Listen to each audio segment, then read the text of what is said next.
you're sharing this one earlier, and I was like, I saw something, and I'm just like, please don't let this be true.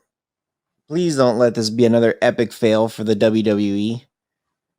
Um, but I guess I don't know. You got to give me some content on this, man. I saw a flash thing, and I think it was on my. You know what? It was an email. It was an email that I got because when I was testing out that Peacock app a while ago, when it first came out, and I was like, whatever. But it said WWE's network is on Peacock now. What? Hell yeah. Hell yeah. I don't even know what else to tell you about it, man. So I think we are in a time where the streaming world is becoming revolutionized. Actually, no, I'll take that back. It's becoming standardized because Netflix already revolutionized the streaming world. Now what we're seeing, it's becoming standardized, right? We have companies like AT&T and Comcast, which both have streaming content, right? They both have related content and platforms. We also have Disney Plus, right? But we're looking at the stock market. I mean, I spend a lot of time looking at the stock market. So I try to understand business trends with stock markets and stock markets with business trends. But we have Netflix being over $500 per stock, Comcast and AT&T at under 100, right? And now they're starting to pull back content and build their own streaming platforms. We have Netflix losing 1 billion hours of content, right? And then we have, places like Peacock taking WWE Network. We talked about Netflix. If they want to survive, if they could pick up things like the Comedy Network, because I think that would be huge if Netflix could pick up the Comedy Network, right? There's going to be a lot of transitions that companies are going to have to do when it comes to streaming to stay alive and relevant over the next year. I think this is going to definitely be big, but 1 billion hours from a platform, that's no joke. That is no joke at all. I mean, as content creators, when you try to get monetized on YouTube, you have to have people that watch a minimum of 4,000 hours of watch time. And it's a struggle and a half. When we're talking about 1 billion hours gone. I mean, what does this look like for 1 billion hours? Okay, let's see what they lost. So they lost The Office, all of The Office, which is a big one for a lot of people. But here's the thing. And this is a question that some people are being posed. If The Office wasn't on Netflix, would you watch it somewhere else? Or would you just be like, I'll watch something else? Office is a great show. I'm not saying that it's not. But is Office enough to make you move to Peacock, let's say? Well, what else do they lose? Because if it's just one show, Netflix has lost a lot of stuff. Yes, they have. Like they lost a lot of Disney stuff, and they have their own app over there now. They picked up Cobra Kai from YouTube. Yeah. But who like, okay, they lost Office. If it's 1 point some billion hours of stuff, that's not just The Office. That's got to be a lot more. So while you're looking that up, I did a quick search of Peacock. So on WWE.com, Peacock to become the exclusive home of the WWE Network, which will be playing WrestleMania and all of WWE Network's pay-per-views. And then I was like, wait, who owns Peacock? And then it's NBC. I was about to say, okay, if freaking Mickey Mouse owns WWE, it's like, dude, like they're getting very, very damn close to a freaking monopoly here.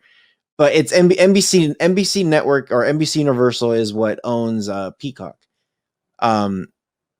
Peacock, like when I tried it out, it wasn't anything off. Like it wasn't anything amazing that was there. But I guess you got to start somewhere. But what I'm most disappointed on is freaking Vince McMahon. He turned the WWE into this huge juggernaut of a of a streaming platform to see all the pay-per-views, like everything, and he took away those pay-per-views from the television networks because they were just charging God's amount of money. So they're just like, hey, you know what? $10 a month, you can watch the pay-per-view plus all these exclusive shows and everything. But man, Vince McMahon has ventured into so many different things and failed back to back to back. Like the XFL could have been amazing, but why are you throwing the Undertaker on the freaking screen and saying, make sure you watch wrestling? It's like, dude, this is football. We get it. You could advertise whatever you want, but this is football. Get advertisements out there like Coke and Pepsi and all that stuff, like the NFL, and do your thing. Like why are you advertising wrestling when people are there to watch football? And he brought it back, which failed again. I'm actually very, very pissed because the WWE Network, I used to have it, and it got to the point where it was like, cool, I pretty much watched everything that I wanted to watch, and now I'm here just to watch the pay-per-views, and some of the pay-per-views weren't that good. It's like, oh, look, here comes The Rock again. Didn't he retire? Why is he coming here to fight for the belt for one time and then leave for another year? It's dumb. It's like they've ran out of creativity and originality that it's just dumb, you know? So I took a quick look. I couldn't really see a list of anything.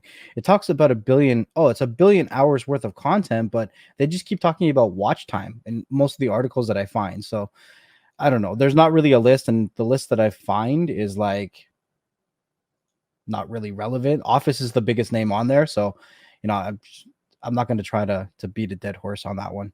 Like, look, guys, what we're like, don't listen to us if you don't have to.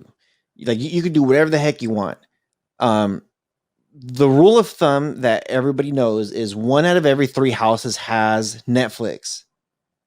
Like, if you don't own it, you're probably borrowing somebody's Netflix account. But these streaming companies will not feel the impact. Like Netflix is so expensive right now, and they and they're charging stuff up. Go explore. Like I challenge everybody, cancel your Netflix. Go look, dude. Okay, look, Disney Plus has an amazing deal right now.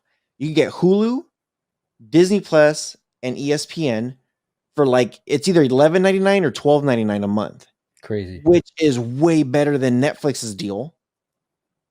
And you get a grip ton of stuff. Especially with all the new shows that Disney is coming out with this year. A crazy amount of shows. Like, Disney is not just Disney anymore. They have Marvel. They have so many different branches they have. The other one too, that if you are looking to check out HBO Max. They're bringing a lot of content coming out. They're going to be coming out with a Harry Potter show too, a TV show. So there's a lot of variety that's coming out and a lot of movement that's happening in the network.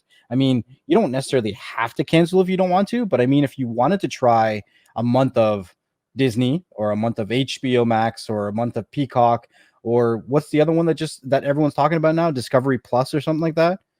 Which I think no. I was gonna say I think Disney owns Discovery, but I think that's the National Geographic. But they might own them.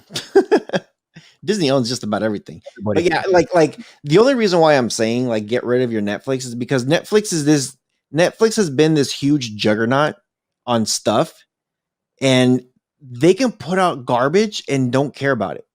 They don't. And now there's companies like HBO Max, Disney Plus. There's all these other companies that are coming out saying like, hey, we could do this better. We have this other stuff that's better. Give those companies a chance. But that's all we're saying. The only way Netflix is going to feel it and say like, okay, we need to start doing something serious because we've lost a lot of people. Hit them where it hurts, their pockets. Cancel your Netflix. I'm calling it. Canceling it right now. Gone.